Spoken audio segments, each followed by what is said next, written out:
So, good morning, everyone. I would like to introduce myself. I'm Professor Fokaides from Frederick University.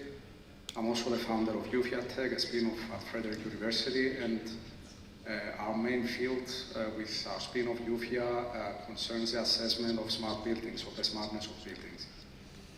Today, I will be presenting the Smart Readiness Indicator.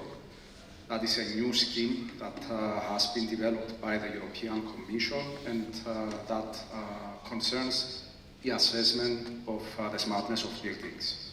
So the ASHRAE was first introduced in 2018 with the Directive 2018-844 of the European Union for the energy efficiency of buildings, and it introduces for the first time a scheme for assessing the smartness of buildings. Currently, this scheme is voluntary, it's not mandatory, but according to the developments and to the recast of the directive, we expect that from 2026, this scheme will be mandatory for buildings that have an installed capacity for heating which exceeds 290 kilowatts. And as of today, with the recast of 2018, we have the obligation of including building automation and control systems in such buildings, that is buildings which have an installed capacity of over 290 kilowatts.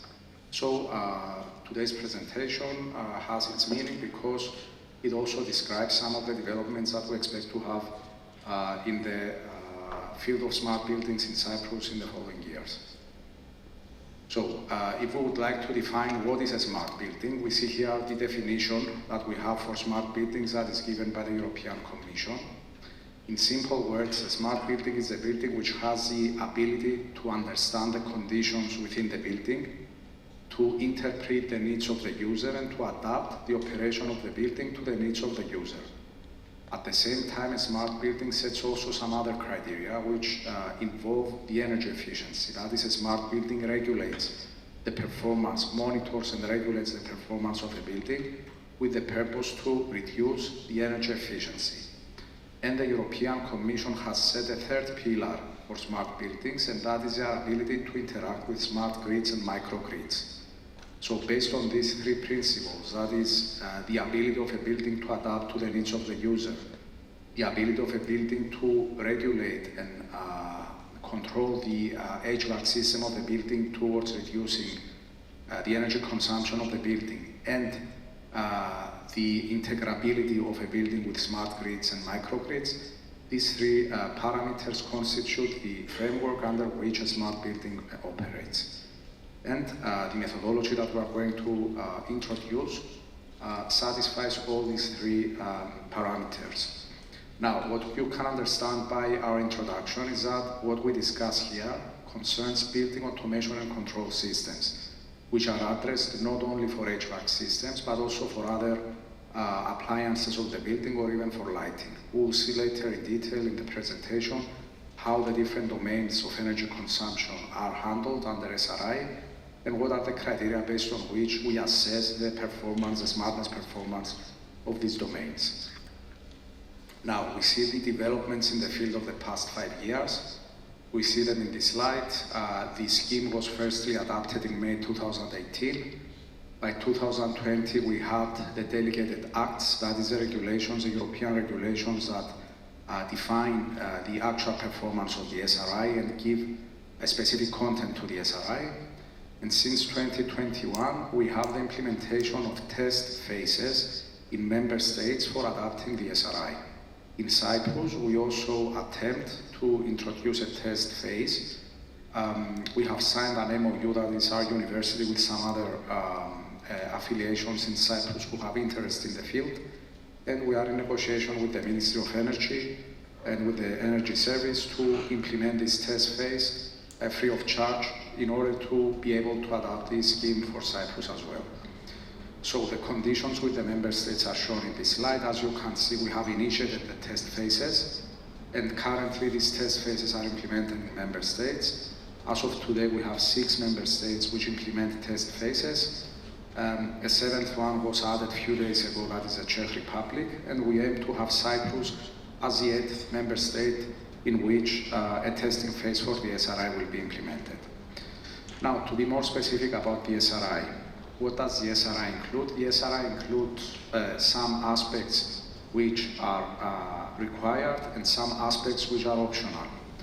What are the required aspects of the SRI? The first one is, of course, the framework which was described in the previous slide. That is the fact that the SRI assesses domains, services, and functionalities which cover the three fields, the three criteria that we have already mentioned: the human comfort, the reduction of the energy consumption in buildings, and the ability of a building to interact with smart grids. So these three are core elements of the SRI methodology, and these are the so-called three key functionalities. Now, based on these three key functionalities, the SRI also has 7 impact categories, which are those. We see them here. These categories concern the energy efficiency, the maintenance of the building equipment, the human comfort, the I will need to wear my glasses, sorry. So, the convenience, the health and well-being, and of course, information to occupants. And the 7th impact criterion for the SRI is the energy flexibility and storage. As you can see in this slide, these 7 impact criteria are classified in 3 levels. And the 3 levels are the 3 parameters that we have already mentioned. That is the energy efficiency. The first 2 criteria, impact criteria, are targeted for the energy efficiency. The human comfort, that is the 4 second class of criteria, are targeted for the human comfort. And the smart grids, that is the energy flexibility and storage, is targeted for the smart grids. And the other core element of the SRI methodology concerns the domains, that is the technical domains which we assess for the SRI. That is the heating, the cooling, the domestic hot water, ventilation, lighting, dynamic building envelope. This refers to the ability of the building to allow natural lighting or not with shades, electricity, electric vehicles, monitoring and control. So these are the 9 domains under which we have the different functionalities that we assess to define what is the smartness of the building. And the last required domain concerns the rating. So the SRI ends up in a rating that defines different classes of smartness. So the SRI, the final result of the SRI, is a smartness class for the building. So these elements demonstrated are the core elements, the obligatory elements of the SRI. What are the optional features, and which are the features which are expected to be defined by the member states? These features are, of course, the service catalog. That is, each member state has the ability to revise and propose its own service catalog. There is currently a service catalog which consists of over 60 services, which are split into the 9 different domains defined. And these are related, for example, for heating, for the generation of heating, the transmission of heating, the distribution of heating in space. For the lighting, for example, these functionalities, domains are concern the control of lighting and the regulation of lighting in the building, and so forth. So the member states have the ability to revise this catalog, this SRI catalog, and this is one of the exercises that it is implemented by the national testing phases. The other aspect which can be revised by the member states are the weighting factors. So for each impact category or for each domain, we are allowed to have different weighting factors.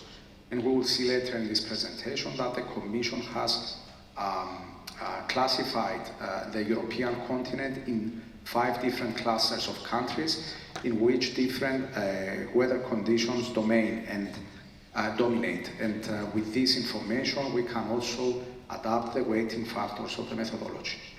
And other aspects such as connectivity, interoperability, inclusiveness, cybersecurity, because you realize that we refer to building automation and control systems, we refer to big data management, IoT, data transfer, information and so forth, so these aspects can be regulated locally by the member states. Now, what concerns the impact criteria, you see them here, we have already referred to them, and the domains, which were already presented. And this is how we link the different impact criteria to the 3 pillars that we referred for the methodology. And of course, for each service, we have a different rating, which is based on the 7 impact criteria that we have mentioned. And we see here the whole rationale of the scheme, starting from the criteria, going down to the scores, to the domains, to the services, and to the scoring of each service for each domain. The final result of the ASHRAE, we see it in this slide. We have actually a matrix which delivers the different domains and for the different impact categories a specific score. And out of that, we have a weighted score which delivers the smartness assessment of the building. As I said, we have different geographic clusters in which we have different weighting factors. And we see here the 5 clusters and the weighting factors for the different domains for residential and non-residential buildings. And as said, the member states are flexible to change, to revise these weighting criteria, and these are the clusters that we have across Europe. Now, to proceed with a worked example, before we do that, at this point we have 7 tools which are approved by the European Commission. This is a slide that comes from the webpage of the European Commission. We have 7 approved tools that may be used for the calculation of the ASHRAE. One of these tools, the Smart Ready Go, is a tool of Euphyia Tech, our spin-off at Frederick University. This is an approved tool by the European Commission for the calculation of the ASHRAE. Now we demonstrate here an example, a worked example with the calculation of the ASHRAE. We did that for our new wing building at Frederick University. Here are some general information concerning the building.